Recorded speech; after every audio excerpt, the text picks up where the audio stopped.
এখন কোন syndicate maintain করছেন? যদি নিশো সময় দিতে পারে তখন হবে।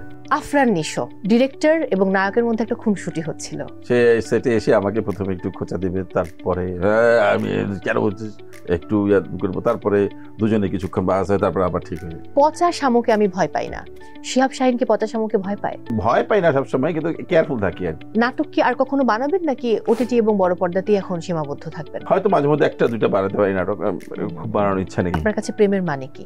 Companionship, comfort, mental peace, happiness হয় না এটা। এখন পর্যন্ত কোনো রিলেশনে এই হ্যাপিনেসটা আপনি পাননি? সবকিছু মিলিয়ে পাওয়া যায় না। সো প্রেম মানে যে একটা আইডিয়াই রয়ে গেছে এখন।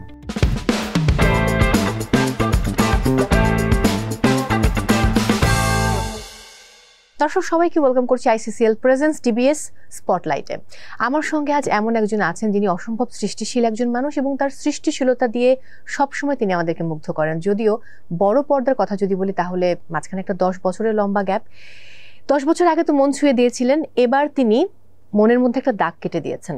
আর যদি একটু করে বলি দর্শক, ছোট পর্দা যখন আমি যখন টিনেজার ছিলাম সেই সময়ে মনসুবা জংশন, একই সাথে নীলপরী নীলাঞ্জনা, ভালোবাসি তাই ভালোবেসে যাই, এরকম রোম্যান্টিক কাজগুলো যখন দেখতাম ছোট পর্দায় ভীষণ ভীষণ ভালো লাগা কাজ করতো এবং তখন ওই প্রেম বোধটা অন্যরকম ছিল।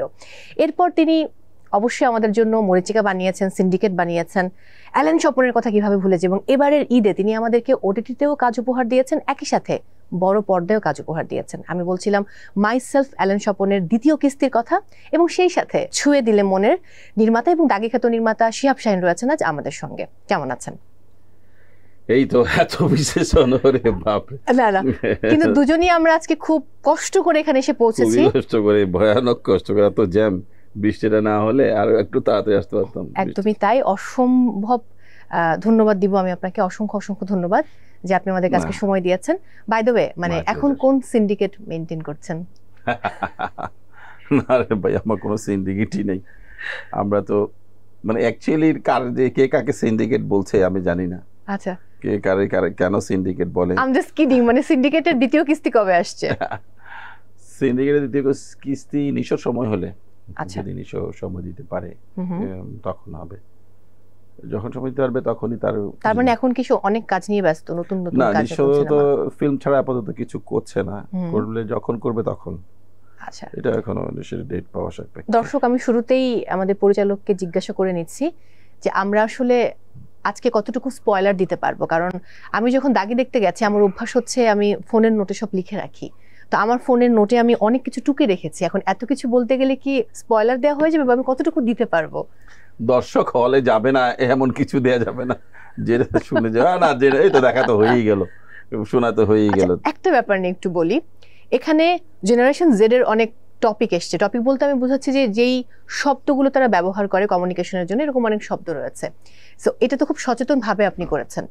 হ্যাঁ, এটা মানে এটা স্বাভাবিকভাবেই মাথায় এসেছে যে 14 বছর যদি একটা মানুষ কারাগারে থাকে, তারপরে বেরিয়ে আসা, এই সময় বেরিয়ে আসলে অবশ্যই তার কাছে স্মার্টফোনই অন্যরকম মনে হবে। আর এটা এত কিছু করে, কেননা জেলখানায় থাকতেও এক ধরনের ফোনের সুবিধা পাওয়া যায়, কিন্তু ওখানে দেখি যে বাটন ফোন এবং অত ফিচার পাওয়া যায় না, চুপচাপ ফোন টোন করে রেখে দিতে হয়। কিন্তু এখানে এত হঠাৎ করে এর মধ্যে পড়লে যা হবে সেটারই একটা রিফ্লেকশন রেখেছি ওই বাচ্চা মেয়ের মধ্যে দিয়ে, যে সে তার উপর ইন্টারনেট স্ল্যাংগুলো, এগুলো তো আলাদা জিনিস, জেনজিদের যে সমস্ত অ্যাক্রোনিমস, তো এই ওএমজি, বিটিডব্লিউ, লল,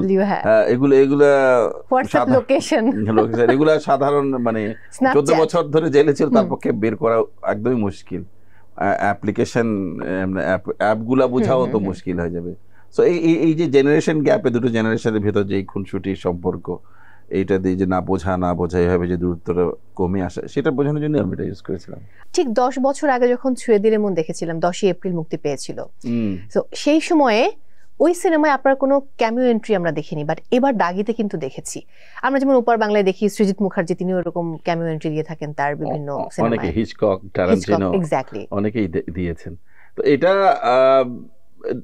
কেন দেই তার কোনো নির্দিষ্ট ইয়ে নেই, এটা এক ধরনের কুসংস্কার হয়ে গেছে এখন। আচ্ছা, রনিরাও বলে যে চরকি থেকেও বলে আপনি দেবেন একটু, নাইলে তো হবে না। ঠিক আছে, একটু না দিলে বোধ হয় হিট করবে না, এটা আচ্ছা। এই কুসংস্কারের কোনো কারণ নেই। ওই আচ্ছা। চরিত্রের কোনো এমন জায়গায় দেই, এমন ভাবেই দেই যাতে গল্পের যাতে কেউ বেরিয়ে না যায়, এমন ভাবেই থাকে তেমনটা যাতে ঘটেনি আসলে। কেউ ঘটে যাতে হ্যাঁ, পাত্তাই না দেয়, এরকম একটা জায়গায় ক্যামেরা। তো ওটার মধ্যেই ছিল। আমি একটু তমা মির্জার প্রসঙ্গে যেতে চাই।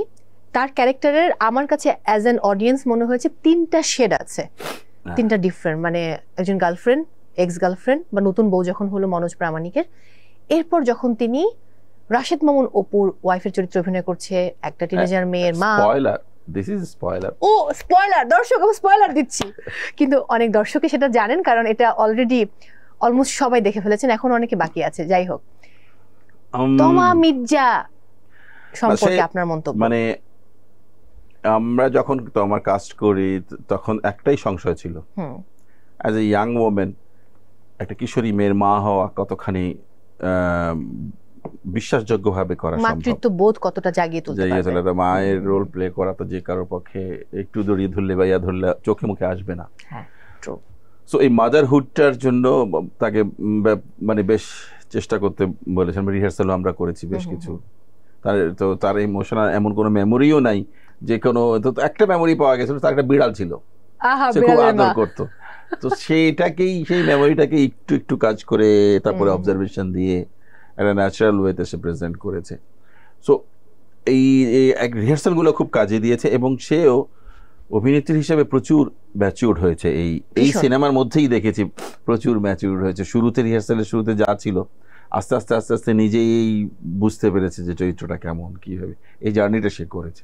যেমন এখানে যখন তিনি এলেন আমাদের এখানে ইন্টারভিউ দিতে, আমি বলেছিলাম যে আমার কাছে মনে হয়েছে, যখন সুরঙ্গ দেখেছিলাম তখন মনে হয়েছিল এই তমা বেস্ট, দাগি দেখার পর মনে হয়েছে এই তমাটা বেস্ট, মানে এটা তার বেস্ট অ্যাক্টিং। আফরান নিশো, সে একটা সময় আপনার সঙ্গে অনেক নাটকে কাজ করেছে, এবং তারপর আমি একটা ইন্টারভিউতে শুনেছি যে তিনি কিছু গান শুনেছেন এবার, এবং সেটা বোধহয় ডাবিংয়ে গিয়ে আপনি একটু ঝামেলায় পড়েছেন। নিশো ভাইয়ের অ্যাক্টিং নিয়ে কিছু বলার নেই, জাস্ট ওয়াও পারফরমেন্স। সো একজন আফরান নিশো আমি দেখেছি যখন আমি আপনাদের ইন্টারভিউ ঠিক না, আমি দেখেছি যে যখন আমি প্রেস কনফারেন্সে গেলাম, ডিরেক্টর এবং নায়কের মধ্যে একটা খুনসুটি হচ্ছিল। সো এটা সারাক্ষণই চলছিল সেটের ভিতরে।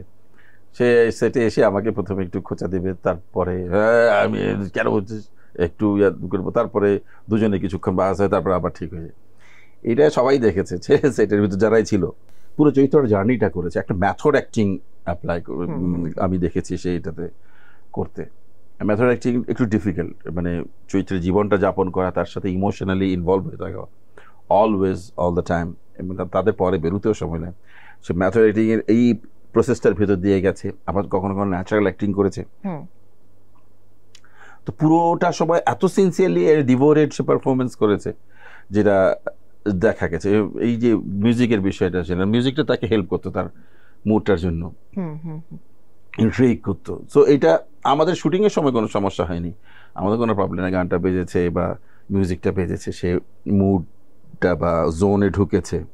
কিন্তু ডাবিংয়ের সময় বা এডিটিংয়ের সময়, ইভেন ব্যাকগ্রাউন্ড মিউজিক করার সময়ও ডায়লগ শোনা যাচ্ছিল না, ওই মিউজিকটাই বাজছিল বেশি করে। তো ওইটা তখন পোস্টে কিছু করেছে, কিন্তু এটা খুব নেসেসারি ছিল গানটা, মানে ওই মিউজিকটা তার, মানে সে পুরো জোনে ঢুকে গেছে। যখনই ক্যামেরা অ্যাকশনের আগে, সে ক্যামেরার সামনে দাঁড়িয়েছে, অ্যাকশন বলার আগেই সে চলে গেছে নিশানের ভেতরে, আবার বেরিয়ে এসে আবার নিশো হয়ে গেছে। মাঝে মাঝে কখনো কখনো নিশানি রয়ে গেছে রাতে অফিসের রুম, মানে বা রাতে হোটেলের রুমে থেকে ফিরে। তো পুরো একটা জার্নি করেছে সে। তীব্র শীতে এত মানে শুটিং, হ্যাঁ, মানে এটা বলো যে বাংলাদেশে one of the best performance, মানে সিনেমা ফিল্মের এই পারফরমেন্স আপনি আমার দেখা নেই, আমার চোখে দেখা নেই এইরকম পারফরমেন্স কোনো ফিল্মে বাংলাদেশে। দিস ইজ দ্য বেস্ট, মানে all time, all time, one of the best 1 2 3, I don't know other two, তবুও বলতে হয় সেফ সাইডে থাকার জন্য, যে বাংলাদেশের history one of the best performance. এটা আমার খুব ভালো লেগেছে একজনের পারফরমেন্স, তার কথা বলতে হবে আমাদের রঞ্জিত দা, দাগি সিনেমার রঞ্জিত দা, অর্থাৎ শহীদুজ্জামান সেলিম। Just wow. আমি শুনেছি এমনটা যে ওপার বাংলার খুব গুণী একজন অভিনয় শিল্পীর রাজেশ শর্মার আমাদের কাস্ট হওয়ার কথা ছিল, ওনার সাথে কথাবার্তা হয়ে গিয়েছিল, ওনার ভিসার জন্য অ্যাপ্লিকেশনও করা হয়েছিল, কিন্তু স্বরাষ্ট্র মন্ত্রণালয়ের কিছু মানে তথ্য মন্ত্রণালয় থেকে আমরা ফাইনাল পাইনি। আমরা ওনার জন্য রাজস্ব বোর্ডে টাকা পয়সাও জমা দিয়ে দিয়েছিলাম, আচ্ছা, ট্যাক্সের টাকা সবকিছু, শুধু তথ্য মন্ত্রণালয়ের ফাইনাল মোমেন্টে অনুমতি পাইনি। তো আমরা যেহেতু উনি থাকলে একটা ভালো হতো, কেননা একটা হিন্দি শায়েরির একটা ব্যাপার ছিল যেটা সেলিম ভাইয়ের একটা বড় দুর্বলতা, উনি হিন্দি একেবারেই পারেন না। বাট সে কিন্তু খুব ভালো করেছে, আমার বেশ ভালো লেগেছে। আমরা বেশ কিছু কষ্ট যে হ্যাঁ বলছে ভাই হ্যাঁ তুই কর কে তুই বল আমি বলুম। তারপর ডাবিং এ বসে বসে আমরা কিন্তু অ্যাকচুয়ালি ঠিক করেছি ওনার এটা, যে মানে যাতে মনে হয় যে একটু হিন্দি স্পিকিং মানুষ বাংলা বলছে, রাদার দেন বাংলা স্পিকিং মানুষ হিন্দি বলছে, সেটা যাতে মনে না হয়। এবং সেরকমটাই মনে হচ্ছে, খুব ভালো ডাবিং এর কারণে উনি অনেক স্ট্রং, শক্তিমান মানে ওনার বেশি ইয়ার প্রয়োজন হয় না, উনি একটা ম্যানারিজমও বের করেছেন। আমরা অনেক সময় এডিটিং এর সময় কিছু রাখতেও পাইনি, একটা ম্যানারিজম বের করেছিলেন। তো সাথে সাথেই ওনারা একটা ক্যারেক্টার গ্রাফ করে ফেলেছিলেন। তো রাজেশ শর্মা না পাওয়ার যে ইয়াটা ছিল তিনি ওটা পুষিয়ে দিয়েছেন।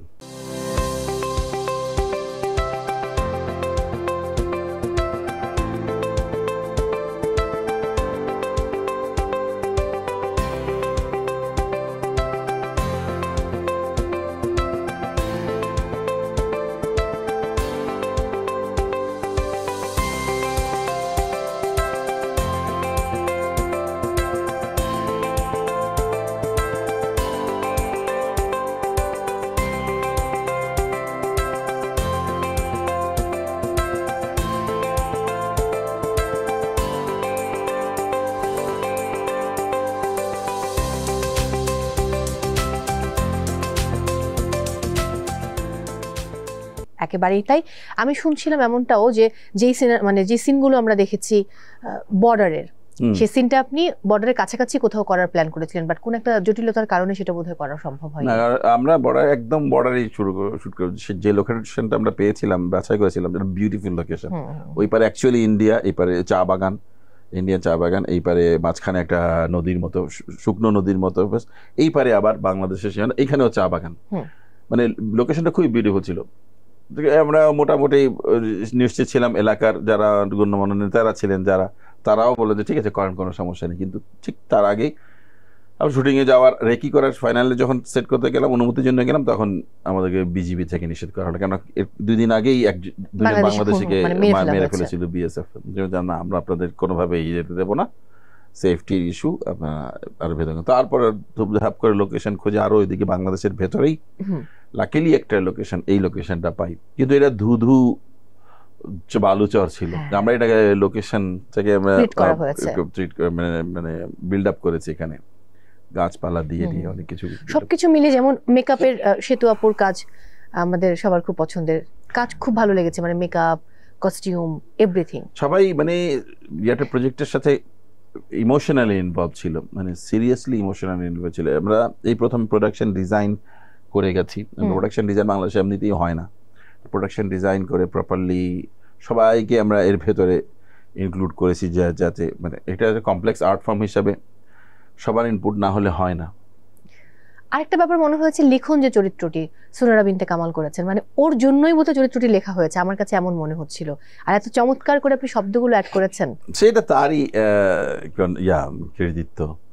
মানে এই কাস্টিংটা একটা ছোট রোল, সবাইকে তো বিশেষ, মানে একটা ছোট, তবুও সে স্পেশাল অ্যাপিয়ারেন্স চেয়েছে আর কি। সে একটা ন্যাশনাল অ্যাওয়ার্ড পাওয়া এবং একটা লিড রোল করেছে, তো ছোট একটা রোল করবে কিনা সেটা নিয়ে একটা ইয়া ছিল। তো সে রাজি হওয়াতে আমার জন্য ভালোই হলো। এবং তবু কিছু অনেক কনফিউজ ছিল, এটা হচ্ছে কি হচ্ছে না, ভাই এটা হচ্ছে, আমি ডিরেক্টর আর্টিস্ট, আমি এভাবে যেভাবে বলবো সেভাবে। 3-4 ভাবে প্রত্যেকটা টেক দিয়েছে, আমরা এডিটিং এ এসে পরে সেট করেছি যে না এটাই বেটার। না, এক্সপ্রেশন খুব ভালো ছিল, আমাদের কাছে মানে দর্শকের কাছে খুব ভালো লেগেছে। আপনারই সিনেমায় ব্যবহৃত একটি ডায়লগ, যেটা লিখনের জন্য আপনি লিখেছিলেন, অনেকগুলো ডায়লগস আছে, দর্শক সেটা যখন দেখবেন তখন জানবেন। একটা ডায়লগ, পচা শামুকে আমি ভয় পাই না। শিহাব শাহীন কি পচা শামুকে ভয় পায়? হ্যাঁ, পচা মানে এটা মানে ভয় পাই না সবসময়, কিন্তু কেয়ারফুল থাকি আর কি। মানে বড় কিছুতেই কিছু হয় না, ছোট্ট একটা বিষয় দিয়ে কিন্তু লাইফে বড় ক্ষতি হয়ে যেতে পারে। আমার আরেকটা প্রশ্ন আছে, শিহাব শাহীনের কখনো পচা শামুকে পা কেটেছে? না, এটা বলা যাবে না। এটা তো সবকিছু তো বলা যাবে না। জীবনে অনেক কিছুই তো ঘটে, ছোটখাটো যে জিনিসটা না করলে পারতাম, মানে সবাই বড় বড় প্রবলেম বড় বড় এর সামলে ফেলেছে, কিন্তু ছোট্ট একটা জিনিস সেটাই একটা বড় ক্ষতি করে দিয়েছে। ছোট্ট ভুল বড় কিছু সৃষ্টি করে, ছোট্ট জিনিসই বড় ভাবেই ইম্প্যাক্ট ফেলেছে। তো সেই রকম ঘটনা তো আছেই, সব তো শেয়ার করা যায় না। এই দাগি নিয়ে অনেক প্রচারণা করতে গিয়ে মাইসেলফ অ্যালেন স্বপনের দ্বিতীয় কিস্তি বেরোলো। এটাও আপনার খুবই যত্নে করা একটি কাজ এবং সবার খুব পছন্দের। সো ওটিটিতে একটি কাজ উপহার দিয়েছেন ঈদে এবং বড় পর্দায়। একটু কি মনে হয়েছে যে মাইসেলফ অ্যালেন স্বপনের মানে প্রপার প্রমোশনটা এই বছর একটু কম হয়েছে এবার, মানে দ্বিতীয় কিস্তির বেলায় কম হয়েছে? এটা তো স্বাভাবিক হবেই। এখন এমন ভাবেই হয়েছে যে মানে এই সময়ে যে অ্যালেন স্বপন আসবে সেটা আগে থেকে নির্ধারিত ছিল না, কিন্তু সবকিছু মিলিয়ে এখনই রিলিজ দিতে হবে, এটা ছাড়া উপায় নেই। এটা ছাড়া এই সিজন 2 রিলিজ দেওয়ার টাইম স্লট পাওয়া যায়নি। এটা অনেকদিন ধরে একটা ডিউ প্রজেক্ট ছিল। প্রচারণা তবুও চরকি করেছে, আমি খুব একটা ইনভলভ হতে পারিনি এর প্রচারণা। আমি পুরোপুরি ফোকাস ছিলাম দাগিতে। আচ্ছা, তো আমি যা দেখছি দর্শক পছন্দ করেছে, ওরা সিজন 3ও চাইছে। তারপরে সিজন 3 আসছে, দেখা যাক, আশা করছি। ছোট পর্দার গল্পে একটু যেতে চাই। আমি যেটা বলছিলাম যে যখন আমি টিনেজার বা আমি ওই সময়টা পার করেছি, সেই সময়ে অসংখ্য রোমান্টিক নাটক আপনি বানাতেন। নাটক কি আর কখনো বানাবেন নাকি ওটিটি এবং বড় পর্দাতেই এখন সীমাবদ্ধ থাকবেন?